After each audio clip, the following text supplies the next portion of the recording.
And then a little bit, perhaps, which will indicate what's fundamental to his kingship. And I think Penny's right that it will be very much about faith. I mean, history is awkward sometimes. We're going to see the new king coming in just a second. And Penny mentioned Defender of Faith. Of course, the awkwardness is that that was a title given to Henry VIII by the Pope, in fact. OK, here we go. Here we go. This is the moment the Prime Minister's come in. We're waiting now for the new king.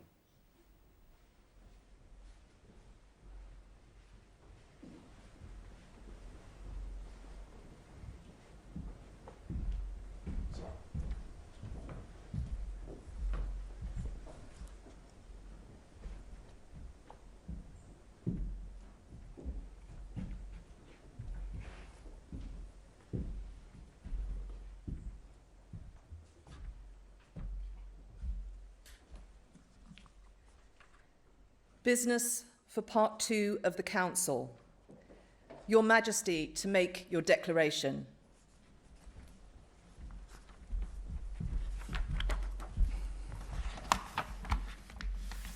My lords, ladies and gentlemen, it is my most sorrowful duty to announce to you the death of my beloved mother, the Queen. I know how deeply you, the entire nation, and I think I may say the whole world, sympathize with me in the irreparable loss we've all suffered. It is the greatest consolation to me to know of the sympathy expressed by so many to my sister and brothers, and that such overwhelming affection and support should be extended to our whole family in our loss.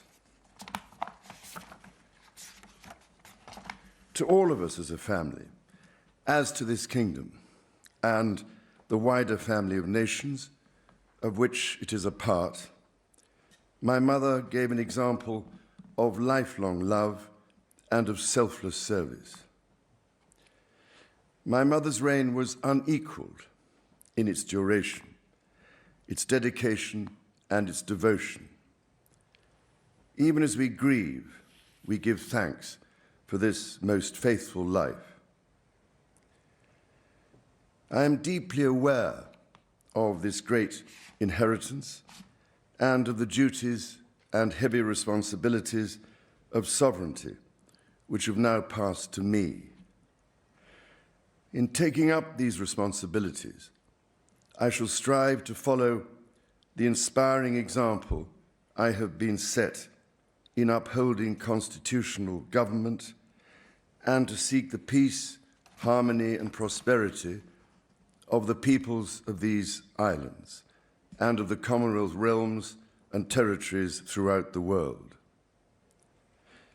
In this purpose, I know that I shall be upheld by the affection and loyalty of the peoples whose sovereign I have been called upon to be, and that in the discharge of these duties, I will be guided by the counsel of their elected parliaments. In all this, I am profoundly encouraged by the constant support of my beloved wife. I take this opportunity to confirm my willingness and intention to continue the tradition of surrendering the hereditary revenues, including the Crown Estate, to my government for the benefit of all, in return for the sovereign grant, which supports my official duties as head of state and head of nation. And in carrying out the heavy task that has been laid upon me, and to which I now dedicate what remains to me of my life, I pray for the guidance and help of Almighty God. I have with humble duty to crave your Majesty's permission for the publication of your gracious speech. Approved. Concerning the security of the Church of Scotland. I understand that the law requires that I should, at my accession to the Crown, take and subscribe the oath relating to the security of the Church of Scotland. I am ready to do so at this first opportunity. I, Charles III, by the grace of God of the United Kingdom of Great Britain and Northern Ireland, and of my other realms and territories, King, Defender of the Faith, do faithfully promise and swear that I shall inviolably maintain and preserve the settlement of the true Protestant religion as established by the laws made in Scotland in prosecution of the claim of right, and particularly by an act intituled An Act for Securing the Protestant Religion and Presbyterian Church Government, and by the acts passed in the Parliament of both kingdoms for union of the two kingdoms, together with the government, worship, discipline, rights and privileges of the Church of Scotland. So help me God. I now invite Your Majesty to subscribe both copies of the instrument, confirming the oath has been taken.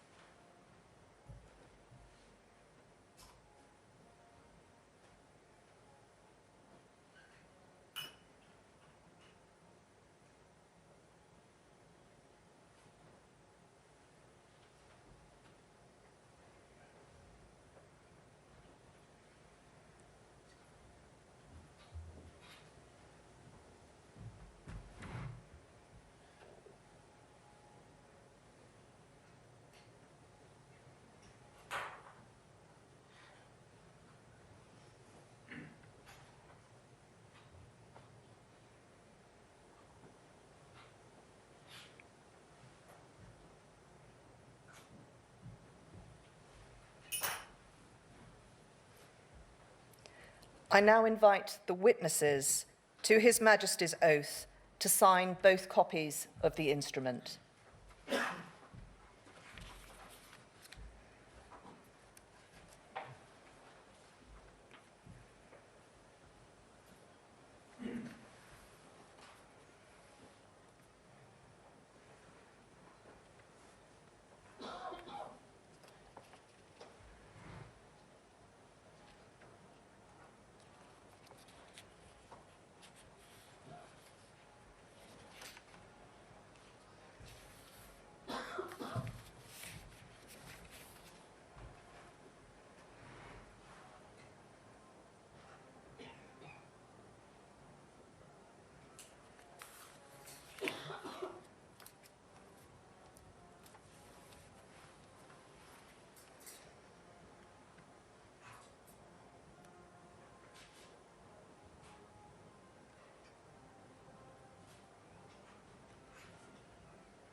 We're witnessing the signing ceremony here. Brandon Lewis, the Lord Chancellor, signing.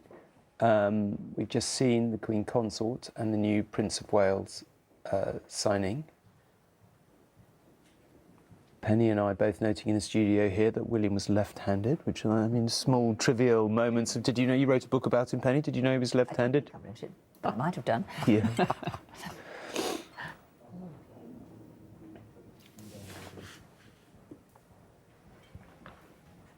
Significant to reflect here on the importance of Scotland and the presence Well, yes, I was of just going to say, Scotland can in you all just this. remind us of the importance of the oath to respect the security of the Church of Scotland and, of course, you know, Scottish English, well, there's Nicola Sturgeon stepping up, so it's a good moment to talk about it. Indeed, I mean, there's a separation of church and state in Scotland. Of course, the King is obviously King of Scotland, but important to therefore recognise the independence of the Protestant Church. I mean, these are, you know, historical but very sort of resonant moments here. Nicola Sturgeon recognising that the King has acknowledged the independence of the Scottish Church. Not quite enough for her, of course. She would like recognition coming down the line of recognition of independence entirely. But yes, I mean, the relationship, of course, that we're still thinking about between England and Scotland, you know, dates back, well, 1603, when the King of Scotland came to England, James VI, and then first, and then, of course, the Act of Union of 1707. But the Act, of course, was a result of a negotiation. And an important part of the negotiation, as Anna's saying, is the fact that the Scots wanted the independence of their particular form of Presbyterian Protestantism to be upheld. The King himself, of course, has to be a member of the Church of England.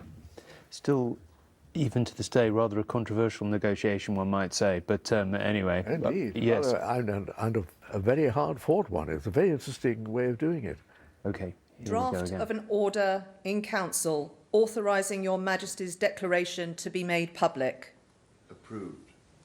Draft of an order in council for recording the oath relating to the security of the Church of Scotland, to be transmitted to the Court of Session, to be recorded in the books of Sediment, and afterwards lodged in the State Papers of Scotland and in the Council Register. Approved. Draft order in council determining the form of proclamation for proclaiming Your Majesty in the realms and in the British Overseas Territories. Approved. Draft of an order in council authorising the Lord Chancellor to make use of the Great Seal for sealing all things whatsoever that pass the Great Seal until another Great Seal be prepared and authorised. Approved. Draft of an order in council authorising the Lord Privy Seal, if need be, to make use of the existing Privy Seal until another Privy Seal is prepared and authorised. Approved.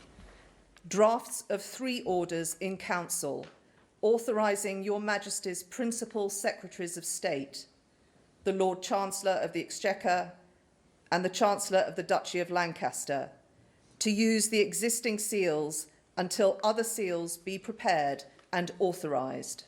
Approved.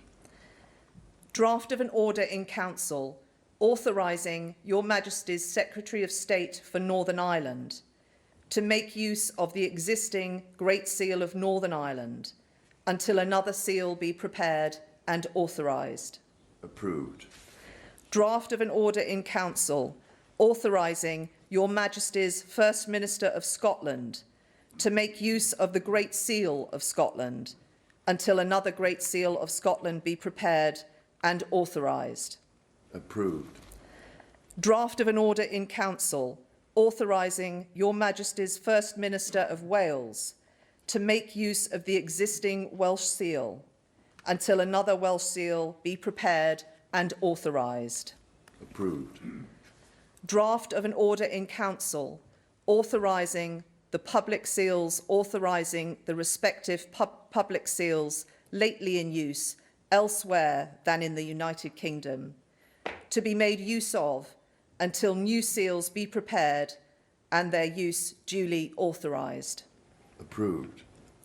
Draft of an order in council confirming Your Majesty's wishes in relation to the Sovereign Grant Act 2011 to continue the tradition of surrendering the hereditary revenues, including the Crown Estate, to your government for the benefit of all, in return for the sovereign grant, which supports your official duties as head of state and head of nation. Approved. Drafts of 2 proclamations. 1. Appointing the day of Her late Majesty's state funeral as a bank holiday in England, Wales and Northern Ireland. 2. Appointing the day of Her late Majesty's state funeral as a bank holiday in Scotland. and of 2 orders in council directing the Lord Chancellor to affix the Great Seal to the proclamations. Approved. I now invite Your Majesty to sign both proclamations.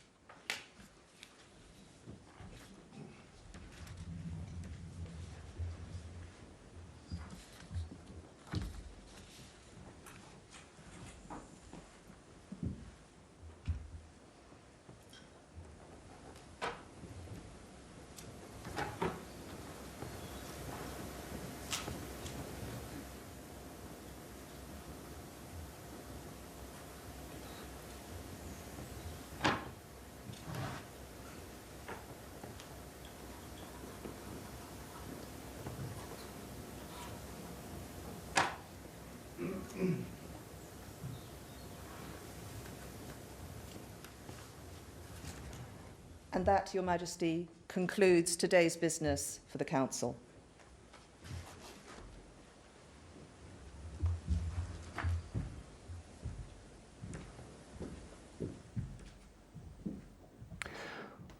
Well, there we have it. There is so much to discuss there. The new king must be quite a strange moment when you sign a document thinking that for hundreds of years. Let's just hear sort of finally what the President has to say. Gallery and the matted hall.